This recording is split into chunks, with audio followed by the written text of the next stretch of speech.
Hallelujah, hallelujah. एक बार हम जोरदार प्रभु यीशु मसीह के लिए जयकारा लगाएंगे, परमेश्वर को जय जयकार कहेंगे, परमेश्वर के नाम को धन्य कहेंगे, क्योंकि उस परमेश्वर ने हमारे जीवन में बड़े बड़े चमत्कार किए हैं, बड़े बड़े काम किए हैं। हमारा खुदा सामर्थी परमेश्वर है, और जब वो बातें करता है हमसे तो वो ज़िंदगी की बातें करता है, क्योंकि खुदा का कलाम कहता है कि प्रभु आए हैं हमें जीवन देने और बहुतायत का जीवन देने।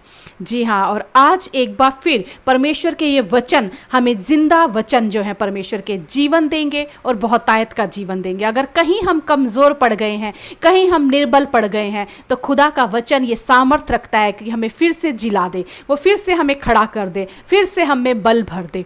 तो आइए हम इस परमेश्वर के वचनों को ध्यान से सुने कि आज खुदा हमसे क्या बात करना चाहता है। उत्पत्ति की पुस्तक में बहुत ही खूबसूरत लिखा हुआ है, वहाँ 22वें अध्याय में अब्राहम और इसहाक के बारे में है, जहाँ परमेश्वर अब्राहम से कहते हैं कि तू इसहाक की होम बलि करके चढ़ा। अब्राहम जब इसहाक को लेकर जा रहा है, उस पहाड़ पर चढ़ रहा है, मोरिया पहाड़ पर जब वो चढ़ रहा है तो उसके मन में बहुत से सवाल आ रहे हैं। और वहीं उसका बेटा इसहाक उससे पूछता है कि हे पिता, हमारे पास लकड़ी भी है, आग भी है, पर हमारे पास होम बलि चढ़ाने के लिए मेमना नहीं है, भेड़ नहीं है, वो कहाँ है? अब्राहम अपने बेटे को जवाब देता है, कहता है कि उसका उपाय परमेश्वर खुद करेगा। हालेलुया, उसका उपाय परमेश्वर खुद करेगा। आज मैं आपके जीवन में आपसे एक बात करना चाहती हूँ। इस समय आपके जीवन में आप कौन से पहाड़ पर चढ़ रहे हैं, कौन सी परेशानियों से आप गुजर रहे हैं, कितना लंबा वो पहाड़ है, कौन सा वो कार्य है जो आपको करना है, और आप सोच रहे हैं कि कैसे ये सफ़र तय करूँगा, कैसे ये सफ़र तय करूँगा मैं। पर परमेश्वर का वचन आज आपके लिए है कि वो खुद उपाय करेगा आपके लिए। 22वें अध्याय के 14वें वचन में बहुत ही खूबसूरत अब्राहम के कहता है, अब्राहम ने उस स्थान का नाम यहोवा यीरे रखा। कहाँ पर? जहाँ परमेश्वर ने, जब वो इसहाक को होम बलि चढ़ाने लगा, जैसे ही उसने छुरी निकाली, परमेश्वर उससे कहते हैं कि ठहर जा, तू उसे मत मार, पर मैं होम बलि के लिए भेड़ मुहैया कराऊंगा। और खुदा वहाँ भेड़ मुहैया कराता है। तो अब्राहम वहाँ कहता है उस जगह का नाम वो यहोवा यीरे रखा, और उसके अनुसार आज तक भी कहा जाता है कि यहोवा के पहाड़ पर उपाय किया जाएगा। हालेलुया, यहोवा के पास ही उपाय है हमारी हर समस्या का, हमारे हर प्रॉब्लम्स का, हमारे हर डर का, हमारी हर बीमारी का उपाय अगर हमें कहीं मिलेगा तो वो मिलेगा यहोवा के पास। यहोवा के पास ही हमारी हर समस्या का उपाय है, उसी के पास हमें जाना है, उसी के पास आज एक बार फिर हम सब आए हैं। और मैं विश्वास करती हूँ कि जिस भी पहाड़ पर आप चढ़ रहे हैं, परमेश्वर आपके लिए उपाय करेगा, परमेश्वर आपके लिए मार्ग निकालेगा। आइए हम परमेश्वर का वचन देखें। भजन संहिता 91 वहाँ बहुत ही खूबसूरत लिखा गया है। भजन संहिता 91 अगर हम देखें तो हम सबके जीवन का शायद ये सार होगा, और हम सबको शायद ये मुँह ज़बानी याद होगा। हम इसे पढ़ सकते हैं, हम अपनी सुरक्षा के लिए इसे पढ़ते हैं, हर समय अपने बच्चों को भी हम याद करवाते हैं। हमारे जीवन में भजन संहिता एक बहुत महत्वपूर्ण स्थान रखता है। यहाँ लिखा हुआ है, भजन संहिता के पहले वचन से अगर हम पढ़ें तो वहाँ लिखा है, जो परम प्रधान के छाए हुए स्थान में बैठा रहे वह सर्वशक्तिमान की छाया में ठिकाना पाएगा। और आगे के अगर हम सारे वचन देखते हैं तो वहाँ लिखा हुआ है, वह तुझे बहेलिए के जाल से बचाएगा, वह महामारी से तुझे बचाएगा, वह रात के भय से तुझे बचाएगा, वह दिन में के तीर से तुझे बचाएगा, वह अंधेरे में तुझे भय से बचाएगा। कोई मरी तेरे निकट नहीं आएगी, कोई महारोग तुझे नहीं पकड़ सकता। तेरे निकट 1000 गिरें तेरे दाहिनी और 10,000 गिरें, पर तुम्हारा बाल भी बांका नहीं होगा। परमेश्वर के सारे वायदे इस वचन में अगर हम देखें, इस भजन संहिता 91 में हम देखें तो लिखे गए हैं। पर इसकी सबसे खूबसूरत बात जो है, ये सारी बातें कब हमारे जीवन में पूरी होंगी, किस समय ये सारी बातें पूरी होंगी, इन सब का निचोड़ जो है वो भजन संहिता के पहला अध्याय 91 का पहला वचन, उसमें लिखा गया है। किसके लिए ये सारी बातें होंगी? जो परम प्रधान के छाए हुए स्थान में बैठा रहे। एक ऐसा स्थान जहां कोई और नहीं आ सकता, जहां हर एक के लिए पहुंचना मुश्किल है। जो परम प्रधान के छाए हुए स्थान में बैठा रहे, यहाँ वचन क्या कहता है कि एक ऐसा स्थान है जो परम प्रधान ने जो बनाया है, जो परम प्रधान का छाया हुआ स्थान है। उस छाए हुए स्थान में जो बैठा रहे, सिर्फ एक बार बैठा है ऐसा नहीं, जो एक साल में बैठा है, एक हफ्ते में एक बार बैठता है, नहीं, पर परमेश्वर का वचन कहता है जो उस स्थान में बैठा रहे, यानी निरंतर चलने वाली प्रक्रिया है। रोज उस स्थान में जो बैठा रहे, जो रोज वहां आकर बैठेगा, जो हमेशा वहां बैठा रहेगा, वो ही, उसके लिए आगे क्या लिखा है, वह सर्वशक्तिमान की छाया में ठिकाना पाएगा। उसी के ऊपर परमेश्वर की छाया ठिकाना करेगी, उसी के ऊपर परमेश्वर का हाथ रहेगा। ये सारे आगे के वचन, उसे बहेलिए के जाल से खुदा बचाएगा, उसे महामारी से बचाएगा, उसे भय से बचाएगा, उसे परेशानी से बचाएगा, उसे कोई महारोग घेर नहीं सकता। उसके निकट का चाहे कितने भी लोग गिरे, 1000 या 10,000 गिरे, पर उसका बाल भी बांका नहीं होगा। किसका? उसका जो परम प्रधान के छाए हुए स्थान में बैठा रहेगा। अब ये छाया हुआ स्थान कौन सा है? परमेश्वर का एक छाया हुआ स्थान है। परमेश्वर ने अपने लोगों के लिए एक स्थान नियुक्त करके रखा हुआ है। और ये छाया हुआ स्थान क्या है? छाया हुआ स्थान परमेश्वर की उपस्थिति को दर्शाता है। पुराने नियम में अगर हम देखें तो वहाँ 3 स्थान थे, आंगन, पवित्र स्थान और महापवित्र स्थान। महापवित्र स्थान दर्शाता था परमेश्वर की उपस्थिति को, जहाँ परमेश्वर की उपस्थिति रहती है। और ये छाया हुआ स्थान जो है परमेश्वर की उपस्थिति है। इस छाए हुए स्थान में, इस उपस्थिति में परमेश्वर की जो बैठा रहता है वो ही परमेश्वर की छाया में ठिकाना पाता है। किसी के लिए भी मुमकिन नहीं है उस स्थान तक पहुंच पाना। और पुराने नियम में हम देखें तो वहां उस समय केवल महायाजक को ही वहां जाने की अनुमति होती थी, और वो भी साल में एक बार। वो दूसरे लोगों के लिए भी जो वहाँ पे बलिदान चढ़ाने हैं वो महायाजक ही बलि लेकर जाता था, और कोई वहाँ जा नहीं सकता था, साल में एक बार। लेकिन यीशु मसीह ने उस क्रूस पर अपनी मृत्यु के द्वारा उस पर्दे को फाड़ दिया और हमारा परमेश्वर के साथ मेल मिलाप करवाया।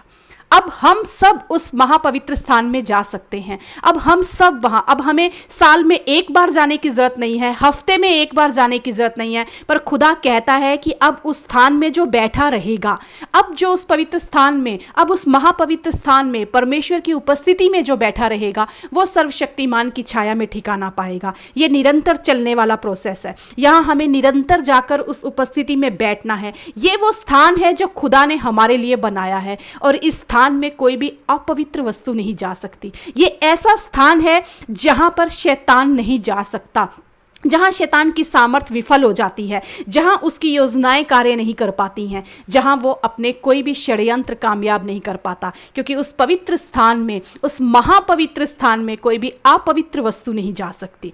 इसलिए खुदा ने हमारे लिए वो एक स्थान ठहराया है कि जब हम उस स्थान में बैठे रहते हैं तब हम परमेश्वर की छाया में ठिकाना पाते हैं। कोई और ठिकाना नहीं है हमारे लिए, कहीं और हमारे लिए उपाय नहीं है। हमारे जीवन में डर आता है, बीमारी आती है, परेशानियां आती हैं, अकेलापन आता है, कुछ भी अगर हमारे जीवन में आए, परमेश्वर ने एक विश्वासी के लिए एक जिम्मेवारी ठहराई है कि तुम्हें उस स्थान में जाना है। जब हम उस स्थान में जाकर बैठते हैं, जब हम वहाँ बैठे रहते हैं, तब परमेश्वर जो जिम्मेवारी है वो अपनी पूरी करते हैं। तब परमेश्वर हमारे ऊपर अपनी छाया दिखाते हैं, तब हम उसकी छाया में ठिकाना पाते हैं। ऐसा वो पवित्र स्थान है कि जहाँ अपवित्र वस्तु जा नहीं सकती। अय्यूब की पुस्तक में बहुत ही खूबसूरत लिखा है कि ये ऐसा मार्ग है जिसमें कोई मांसाहारी पक्षी जा नहीं सकता, जहाँ गिद्ध की दृष्टि भी नहीं पड़ सकती, जहाँ सिंह भी नहीं प्रवेश कर सकता। जी हाँ, ना तो वहाँ कोई मांसाहारी पक्षी जा सकता है, ना कोई वहाँ गिद्ध जा सकता है, और ना कोई वहाँ सिंह जा सकता है। यानी हमारे जीवन का सबसे सुरक्षित स्थान जो अगर है, हमें सुरक्षा देने वाला स्थान जो है, वो है परमेश्वर का छाया हुआ स्थान। अगर हम उस छाए हुए स्थान में बैठे रहते हैं तब परमेश्वर की ये सारी सुरक्षा हमारे जीवन में है। हम बहेलिए के जाल से बचेंगे, हम महामारी से बचेंगे, वो हमें अपने पंखों की ओट में ले लेगा, वो हमें वहाँ सुरक्षा देगा, वो हमें अपनी पूरी रीति से अपने आगोश में भरकर रखेगा। बहुत ही खूबसूरत भजन संहिता 84 के 3 वचन में लिखा हुआ है। वहाँ लिखा है कि हे मेरे परमेश्वर, तेरी वेदियों में गौरैया ने अपना बसेरा और शुपा बेनी ने अपना घोंसला बना लिया है, ताकि अपने बच्चों को वो वहाँ रखें। 2 चिड़िया के बारे में यहाँ बताया गया है, गौरैया और शुपा बेनी। वो ऐसी चिड़ियाँ हैं दोनों कि जान गई हैं कि हमारी सुरक्षा, हमारे बच्चों की सुरक्षा कहाँ पर है। वचन कहता है कि उन्होंने तेरी वेदियों में अपना बसेरा और अपना घोंसला बना के रखा है, ताकि अपने बच्चों को वो वहाँ रखें। सोचिए, अगर एक चिड़िया ये जानती है कि उसके लिए सुरक्षा कहाँ है, तो क्या हमारे लिए जानना जरूरी नहीं है कि हमारी सुरक्षा कहाँ है, कहाँ हमें बैठे रहना है, कहाँ हमें अपना बसेरा रखना है, कहाँ हमें अपना घोंसला बनाना है? उस वेदी के पास, उस पवित्र स्थान में जहाँ परमेश्वर की उपस्थिति है। निरंतर हमें उस स्थान में रहना है, वहाँ बैठे रहना है, ताकि हम परमेश्वर की सुरक्षा को अपने जीवन में बसाएं। कितना खूबसूरत ये लिखा है कि उन्होंने, उस चिड़िया ने, गौरैया ने अपना बसेरा वहाँ बना लिया है, और शिल्पा बेनी ने तो अपना घोंसला, यानी उनका घर वहीं हो गया है, उनका ठिकाना वहीं हो गया है। उन्होंने अपने बच्चे भी वहाँ रखे हुए हैं, क्योंकि वो जानती हैं इससे सुरक्षित और कोई स्थान नहीं है। हमारे जीवन में भी इससे सुरक्षित कोई और स्थान हो नहीं सकता। यीशु मसीह हमारा परमेश्वर, हमारा महायाजक, अगर उस पवित्र स्थान में जहां हम बैठते हैं, जहां हम जाकर बैठे रहते हैं, उस खुदा की उपस्थिति में, उस महापवित्र स्थान में, तो सोचिए क्या वहां कोई बुराई, कोई अपवित्र चीज आ सकती है? हमारा महायाजक उसे वहां से उखाड़ बाहर फेंकेगा। हमारा महायाजक उसे वहां से खदेड़ देगा। हमारा महायाजक हमें सुरक्षा देगा, वो वहां पे किसी भी अपवित्र चीज को आने ना देगा। इसीलिए अय्यूब कहता है कि मांसाहारी पक्षी भी उस मार्ग पे नहीं जाते और गिद्ध की दृष्टि भी वहां नहीं पड़ती। क्यों? क्योंकि हमारा महायाजक हमारी रक्षा करेगा, वो वहां पे हमारे ऊपर अपनी छाया देगा, इसलिए हम वहां सुरक्षित रहेंगे। बहुत ही खूबसूरत आगे लिखा है, जब हम उस स्थान में बैठे रहते हैं तो परमेश्वर के कितने वायदे हमारे जीवन में पूरे होते हैं। भजन संहिता 91 के ही आगे हम देखते हैं 13वें अध्याय में, तो वहां लिखा है, मैं तुम्हें छुड़ाऊंगा, मैं तुम्हें सिंह से छुड़ाऊंगा, मैं तुम्हें बीमारी से छुड़ाऊंगा। खुदा कहता है मैं तुम्हें चट्टान पर खड़ा करूंगा, मैं तुम्हारी महिमा को बढ़ाऊंगा, मैं तुम्हें दीर्घायु करूंगा। ये सारे वायदे परमेश्वर, और उससे बढ़कर खुदा कहता है अपने उद्धार का दर्शन मैं तुम्हें दूंगा। हमारा खुदा, हमारा परमेश्वर, वो कहता है मेरे छाए हुए स्थान में बैठे रहें। वो एक स्थान परमेश्वर ने हम विश्वासियों के लिए नियुक्त किया है। वो पवित्र स्थान परमेश्वर चाहता है हम हर समय वहाँ बैठे रहें, हर समय। आज एक साल में एक बार जाने की ज़रूरत नहीं है। खुदा ने उस पर्दे को फाड़ दिया है। आज हमारी और उस खुदा के बीच में कोई दूरी नहीं है। हमें मजबूत बनना होगा, हमें सामर्थी बनना होगा, हर दिन प्रार्थना में समय बिताना होगा, क्योंकि इस प्रार्थना की सामर्थ्य के द्वारा ही हम उस पवित्र स्थान में जा सकते हैं, जहां हमारे लिए सुरक्षा है, जहां हमारे लिए ठिकाना है, जहां हमारे लिए कोई गिद्ध हमारे को नोच नहीं सकता, जहां गिद्ध की दृष्टि हम पर नहीं पड़ सकती। हमें उन चिड़ियों के समान समझदार बनना होगा।